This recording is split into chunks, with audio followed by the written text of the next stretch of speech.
Hello friends, എല്ലാവർക്കും നമ്മുടെ YouTube ചാനലിന്റെ പുതിയൊരു വീഡിയോയിലേക്ക് സ്വാഗതം. കൊല്ലത്ത് കഴിഞ്ഞ ദിവസം ഒരു ഭർത്താവ് ഭാര്യയെ പെട്രോൾ ഒഴിച്ച് കൊലപ്പെടുത്തിയ വിവരം വളരെ ഞെട്ടലോടുകൂടിയാണ് നാം കേട്ടത്. എന്നാൽ ഈ ഒരു കൊലപാതകത്തേക്കാൾ നമ്മളെ ഞെട്ടിപ്പിച്ചത് ഈ കൊല ചെയ്ത അച്ഛനോടുള്ള മകളുടെയും അതുപോലെ അനിലയുടെ അമ്മയുടെയും സമീപനമാണ്. ഇത്രയും ദാരുണമായ ആ ഒരു കൊലപാതകം നടന്ന ദിവസം പോലും അനിലക്കെതിരെയാണ് അനിലയുടെ അമ്മ മാധ്യമങ്ങളോട് സംസാരിച്ചത്. അനിലയുടെ പ്രവൃത്തികളും അനിലയ്ക്കുണ്ടായ അവിഹിത ബന്ധവുമെല്ലാം പത്മരാജനെ ഏറെ തളർത്തിയെന്നും അവസാനം ഗതികെട്ടാണ് ഇങ്ങനെ ചെയ്തതെന്നുമാണ് അനിലയുടെ അമ്മ പറഞ്ഞത്.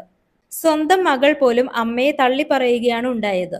തന്റെ അച്ഛൻ സഹികെട്ടാണ് ഇതെല്ലാം ചെയ്തതെന്നാണ് മകൾ പറയുന്നത്. അതേസമയം ഇങ്ങനൊരു വാർത്ത വന്നതിന് പിന്നാലെ ഇവിടെയുള്ള ഭൂരിഭാഗം ജനങ്ങളും സപ്പോർട്ട് ചെയ്തത് പത്മരാജനെയാണ്. ഇപ്പോഴിതാ തെളിവെടുക്കുന്ന സമയത്ത് പത്മരാജനെ കൊണ്ടുവന്ന സമയത്ത് വളരെ നാടകീയമായ രംഗങ്ങളാണ് അവിടെ അരങ്ങേറിയത്. പ്രതിയായ പത്മരാജും മകളും പരസ്പരം കെട്ടിപ്പിടിച്ചു കരഞ്ഞു. കൊല്ലപ്പെട്ട അനിലയുടെ അമ്മ പത്മരാജനെ കണ്ടപാടെ കരഞ്ഞുകൊണ്ട് ചേർത്തു പിടിച്ചു. സംശയമാണ് ഇങ്ങനെ ഒരു കൊല നടത്താൻ കാരണമായതെന്നാണ് പത്മരാജ പോലീസുകാരോട് പറഞ്ഞത്. കൊല്ലപ്പെട്ട അനിലയും സുഹൃത്തായ ഹനീഷും ചേർന്ന് കൊല്ലത്ത് ഒരു ബേക്കറി നടത്തിയിരുന്നു. എന്നാൽ ഹനീഷ് ഇടക്കിടക്ക് ബേക്കറിയിലേക്ക് വരുന്നത് ഭർത്താവായ പത്മരാജന് വിയോജിപ്പുണ്ടാവുകയും ഇതിന്റെ പേരിൽ അവർ എപ്പോഴും തർക്കങ്ങളിൽ ഏർപ്പെടുകയും ചെയ്യുമായിരുന്നു.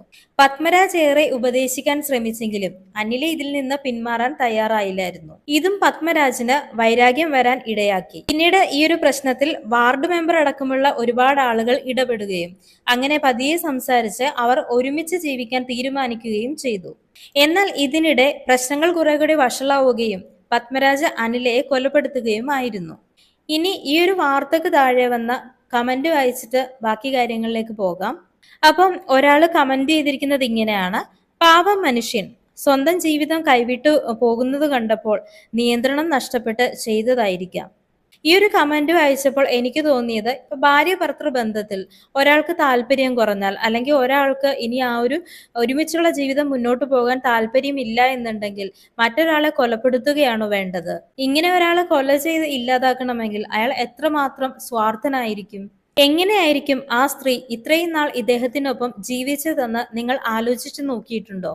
സ്വന്തം ജീവിതം നഷ്ടപ്പെട്ടു പോകാതിരിക്കാൻ മറ്റൊരാളുടെ ജീവിതം നഷ്ടപ്പെടുത്തുകയല്ല വേണ്ടത്. ഇതിൽ എന്നെ ഏറെ അത്ഭുതപ്പെടുത്തിയ മറ്റൊരു കാര്യം, ഈ അനില എവിടേക്ക് പോകുന്നു എന്നുള്ളത് ആ ഒരു ലൊക്കേഷൻസ് ഈ പത്മരാജൻ ട്രാക്ക് ചെയ്തിരുന്നു.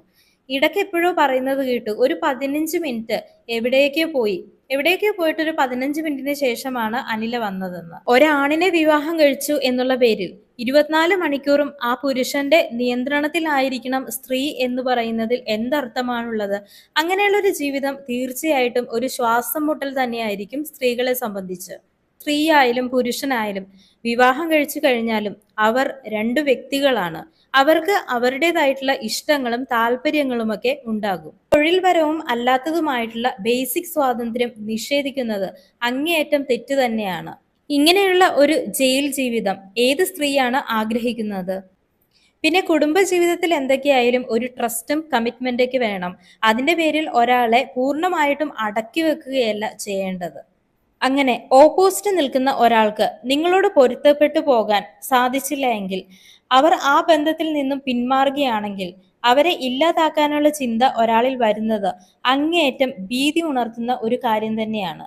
അങ്ങനെ രണ്ടുപേർ തമ്മിൽ ഒന്നിച്ചു പോകുന്നില്ല എങ്കിൽ പരസ്പരം സംസാരിച്ച് റെസ്പെക്റ്റോടുകൂടി തന്നെ ആ ഒരു ബന്ധത്തിൽ നിന്നും പിന്മാറണം.